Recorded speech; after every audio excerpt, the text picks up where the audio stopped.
사도행전 18장 1절에서 17절 말씀. 그 후에 바울이 아덴을 떠나 고린도에 이르러 아굴라라 하는 본도에서 난 유대인 한 사람을 만나니 글라우디오가 모든 유대인을 명하여 로마에서 떠나라 한 고로 그가 그 안에 브리스길라와 함께 이달리아로부터 새로 온지라 바울이 그들에게 가매 생업이 같으므로 함께 살며 일을 하니 그 생업은 천막을 만드는 것이더라. 안식일마다 바울이 회당에서 강론하고 유대인과 헬라인을 권면하니라. 실라와 디모데가 마게도냐로부터 내려오매 바울이 하나님의 말씀에 붙잡혀 유대인들에게 예수는 그리스도라 밝히 증언하니 그들이 대적하여 비방하거늘 바울이 옷을 털면서 이르되 너희 피가 너희 머리로 돌아갈 것이요 나는 깨끗하니라. 이 후에는 이방인에게로 가리라 하고 거기서 옮겨 하나님을 경외하는 디도 유스도라 하는 사람의 집에 들어가니 그 집은 회당 옆이라. 또 회당장 그리스보가 온 집안과 더불어 주를 믿으며 수많은 고린도 사람도 듣고 믿어 세례를 받더라. 밤에 주께서 환상 가운데 바울에게 말씀하시되 두려워하지 말며 침묵하지 말고 말하라. 내가 너와 함께 있음에 어떤 사람도 너를 대적하여 해롭게 할 자가 없을 것이니 이는 이 성중에 내 백성이 많음이라 하시더라. 1년 6개월을 머물며 그들 가운데서 하나님의 말씀을 가르치니라. 갈리오가 아가야 총독되었을 때에 유대인이 일제히 일어나 바울을 대적하여 법정으로 데리고 가서 말하되 이 사람이 율법을 어기면서 하나님을 경외하라고 사람들을 권한다 하거늘 바울이 입을 열고자 할 때에 갈리오가 유대인들에게 이르되 너희 유대인들아 만일 이것이 무슨 부정한 일이나 불량한 행동이었으면 내가 너희 말을 들어주는 것이 옳거니와 만일 문제가 언어와 명칭과 너희 법에 관한 것이면 너희가 스스로 처리하라. 나는 이러한 일에 재판장 되기를 원하지 아니하노라 하고 그들을 법정에서 쫓아내니 함께합니다. 모든 사람이 회당장 소스데네를 잡아 법정 앞에서 때리되 갈리오가 이 일을 상관하지 아니하니라. 아멘. 하나님 말씀입니다. 성령님의 인도하심에 순종하여 날마다 이렇게 나아가는 27번째 특별한 새벽입니다. 바울이 아덴에서부터 전도를 마치고 고린도 지역으로 이동하게 되었습니다. 바울의 전도 여행을 가만히 우리가 살펴보면 그가 전할 때마다 많은 사람들이 돌아오고 또 기적이 일어나고 그렇게 놀라운 일들이 일어났던 것들을 주목할 수밖에 없게 되는데 그런데 그가 쭉 전도했던 여정들을 바라보고 그렇게 쭉 전도했던 전체 기간을 생각해 본다면 그가 전도에서 확 부흥하고 거기에 교회가 엄청나게 일어나고 이런 일들이 반복해서 일어났던 것만은 아닌 것을 추측할 수 있게 됩니다. 실제로 기적이 일어나고 많은 사람들이 돌아온 것도 사실이었지만 그런데 그의 전체적인 시간들을 보면 핍박받고 반복적으로 두려움 가운데 떨어야 했고 그가 나중에 자기 본인 스스로 고백했던 것처럼 파손도 당하고 매도 맞고 돌도 맞고 감옥에 갇히기도 하고 그런 일들이 쭉 계속되어 있어서 전하고 핍박을 받고 오히려 말씀을 전해서 부흥이 임하는 것보다 그가 강력한 핍박을 받았던 것이 더 일상적인 일이었을 것이겠다라고 생각해 볼 수 있는 일들이 굉장히 많습니다. 아덴에서도 대표적으로 그가 말씀을 전하고 그가 하나님께서 행하시는 일들을 대언했지만 우리가 그냥 기대하는 것만큼의 엄청난 부흥과 교회가 서는 이런 일들은 없었던 것처럼 생각이 됩니다. 근데 고린도에 와서 하나님께서 다시 거기 말씀을 전하게 하시는데 제가 오늘 본문 말씀에서 주목했던 단어는 딱 한 단어입니다. 주님께서 바울에게 이야기했던 두려워하지 말라라는 단어입니다. 그가 삶에서 복음 전하는 자로 살았는데 실제로 그의 삶에 있었던 핍박과 두려움이 있었으니까 주님께서 분명히 말씀하셨을 텐데 그런데 실제로 그의 삶에는 그가 담대히 찬송하고 말씀을 전하고 이런 두려움이란 없는 사람처럼 보이는데도 불구하고 하나님께서 그의 마음의 두려움에 대해서 이야기하고 계시는 것이 제게는 되게 주목이 되었습니다. 왜냐하면 이 두려움은 지금 당장 그가 감옥에 갇히거나 혹은 살해하겠다고 위협을 하거나 하는 정도의 두려움이 아니라 그의 삶에서 계속돼서 진행되고 있는 그 연약한 부분에 대해서 하나님께서 두려워하지 말아라 라고 이야기하는 것이구나 라고 제게 깨달아졌습니다. 근데 하나님께서 이 일을 위해서 바울을 응원하시는데 그 응원하는 손길이 두려움과 대별하여서 제게 두 가지로 붙잡혀지게 되었습니다. 주님께서 바울과 또 일상 가운데 두려움의 마음을 졸이고 있는 우리에게 응원하시는 첫 번째 통로는 무엇이냐면 사람들이구나, 이렇게 붙잡게 되었습니다. 오늘 본문 2절부터 7절 말씀을 보면 아굴라 또 그의 아내 브리스기라 함께 3절에 생업이 같으므로 함께 살며 일을 하니 그 생업은 천막을 만드는 것이었고, 또 거기서 나와서 7절 말씀에 하나님을 경외하는 디도 유스라는 사람의 집에 들어갔다. 그래서 계속 복음을 전하게 되었다라고 복음은 설명하고 있습니다. 그가 안식일마다 회당에 가서 하나님의 말씀을 강론하고, 그가 성을 돌아다니면서 그 성에 있는 회당, 그러니까 이스라엘 사람들의 모임에 들어가서 말씀을 전하고, 희한하게도 그렇게 말씀을 전하는데 헬라인이나 여자들이나 이런 사람들이 주님 앞으로 돌아오게 되었다라는 것을 계속해서 우리가 살펴보았죠. 유대인들에게 안식일마다 말씀을 전하는데 이것이 그냥 본인 혼자서의 힘으로는 도저히 가능한 일이 아니었습니다. 그가 살아야 될 경비, 생활비, 그리고 여행을 해야 될 경비, 이런 것들을 간간히 교회들로 인하여서 공급을 받기도 했지만, 그러나 그것이 처음부터 끝까지 모두 다 공급을 받았던 것이 아니었습니다. 그가 당장 있어야 될 거처를 정했고, 그곳에서 좋은 사람을 만나면 그냥 그렇게 있게 되는 거지만, 그렇지 않을 경우는 본인 스스로 벌어야 하는 그런 상황이었던 것이죠. 고린도라는 엄청난 부유한, 그리고 타락한, 심지어 아주 음란한 도시에 도착하게 되었을 때 그가 의탁할 수 있는 사람으로 하나님께서 주신 응원, 내가 너와 함께하고 있다라는 응원으로 사람들을 만나게 된 것이죠. 더군다나 생업이 같은 것입니다. 천막을 만드는 그런 일을 하는 생업이 같아서 그가 안식일마다 전할 수 있도록, 그가 마음껏 복음을 전할 수 있도록 함께하고 함께 생활하고 복음의 지지자가 되고, 때로는 함께 나누고 기도해주는 조력자가 되어서 복음이 고린도 땅에 전달되는 놀라운 통로로 쓰임받게 되는 것이죠. 바울은 그가 전하였기 때문에 전면에 나와서 보이는 것 같지만, 하나님께서는 바울의 복음 사역에 브리스가와 아굴라 부부를 잊지 않고 계신다는 것이 제게 큰 위로고, 바울에게는 이게 응원이구나 라고 생각하게 되었습니다.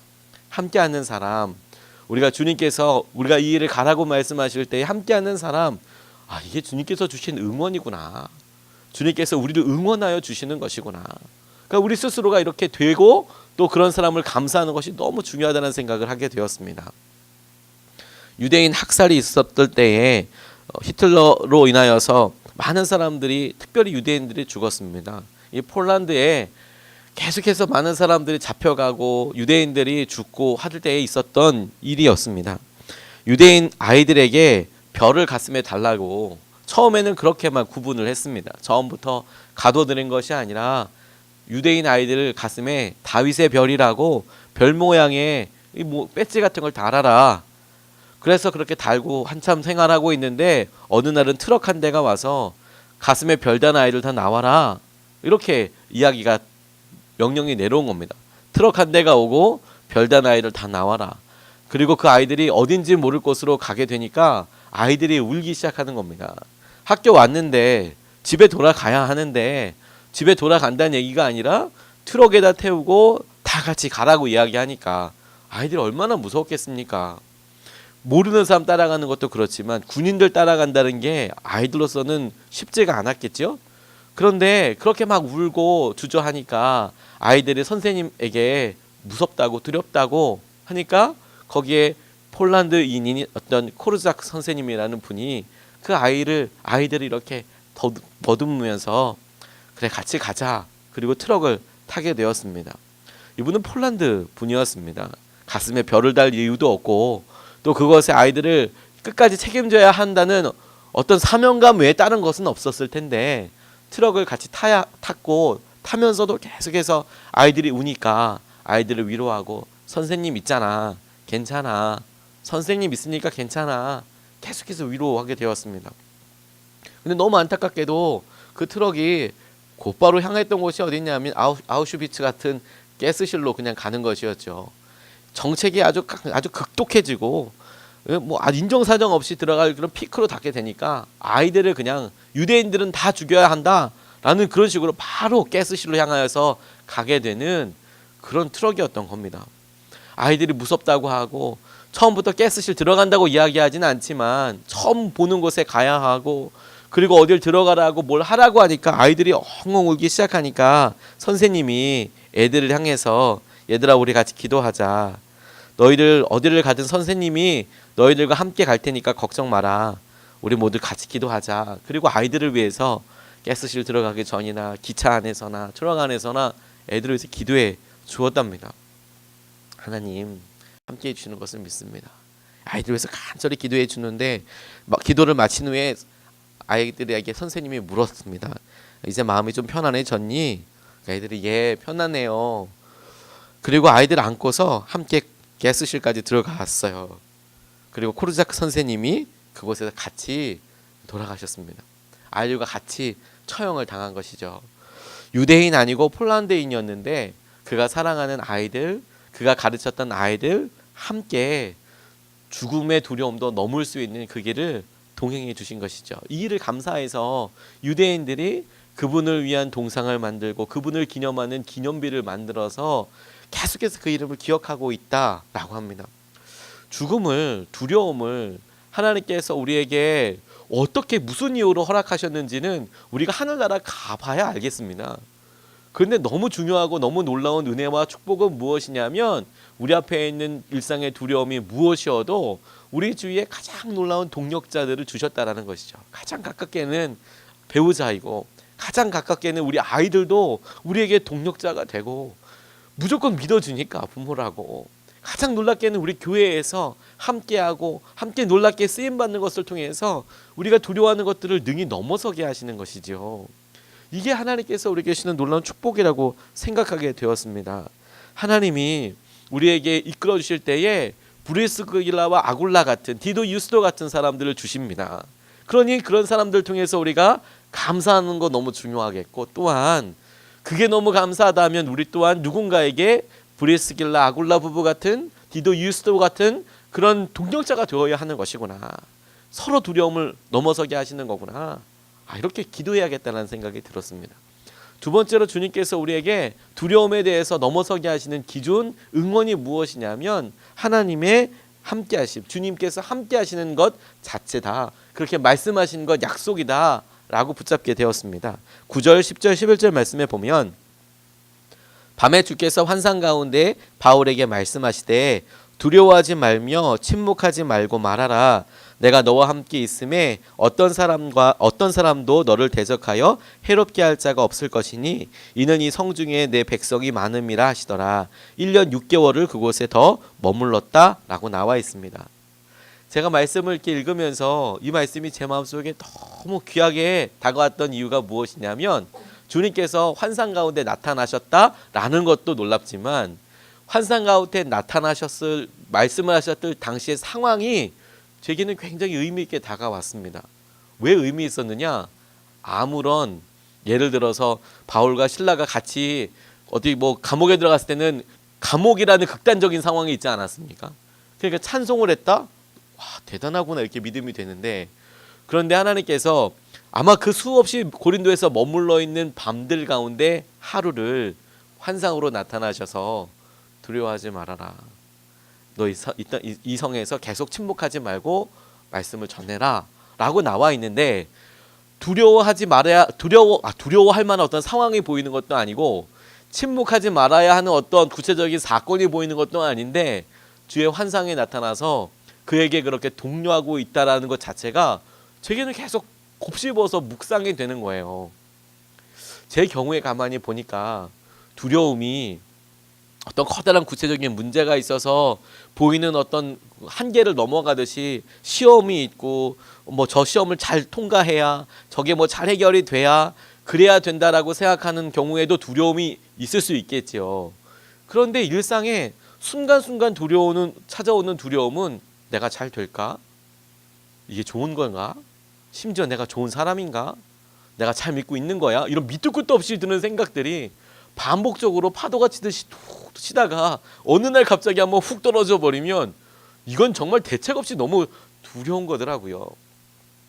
여러분, 권투 선수들이 운동을 하도 많이 하니까, 그러면 운동을 많이 하는 사람들은 대충 주먹이 어떻게 날아오는지 다 안답니다.